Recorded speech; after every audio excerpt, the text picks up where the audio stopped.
ఓ తల్లి తన 8 నెలల కొడుకుతో ఆత్మహత్య యత్నానికి పాల్పడిన ఘటన సూర్యాపేట జిల్లా హుజూర్ నగర్ మండలం లక్కవరం గ్రామంలో చోటు చేసుకుంది. లక్కవరం గ్రామానికి చెందిన రెడపంగు మమత తన 8 నెలల కొడుకు అయాన్ను తీసుకుని రాత్రి బావిలో దూకింది. తల్లి మమత క్షేమంగా బయటపడగా కొడుకు అయాన్ మృత్యువాత పడ్డాడు.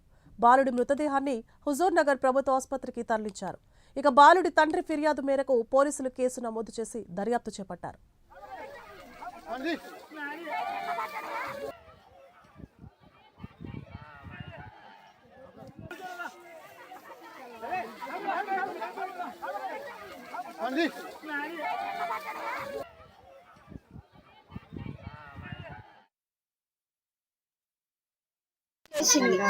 మూతి తీసుకు బాయలేసిందో చచ్చిపోయి కానీ బాయలేసింది. కేసీఆర్ గిఫ్ట్ లోనే టీసీలు ఎత్తారు కట్ట పాతుకొని కాళ్ళు పైకి ఎత్తిండు.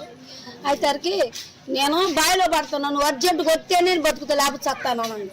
పిల్లగాడు 9ంటికి డ్యూటీ కల్లా ఊరికొచ్చిండు.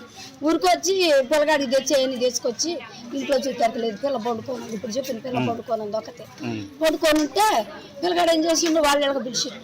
ఆ అమ్మాయి పిల్లగాడిని భయాలు పడేసి ఆ భయం పక్కన జాగ్రత్త మహిళ పక్కన మా కొడుకులు మరి అల్లుళ్ళు గట్టి ఉంటారు కదా, వాళ్ళు పోయి కండో కట్టి బయటికి లాగేసరికి వచ్చింది. వాళ్ళు ఎవరు మాట్లాడినా నవీన తీసుకుపోయిండు, నాకు తెలియదు అని అన్నమాట. నవీన తీసుకుపోయిండు అన్నట్టు నవీన అంతలోకి వచ్చి నేను వేసుకోలేదని పిల్లగాడు అనేసరికి ఇక ఎవరికి చెప్పినా ఎంతలా కానిస్టేబుల్ వచ్చి అసలు ఏం చేసిందని ఇంట్లోకి తీసుకుపోయి అడిగారంట. అప్పటికి మేము రాళ్ళ 9ంటికి మాకు ఎరకైంది జానికి పోరాను పిల్లగాడిని బాయలేసింది.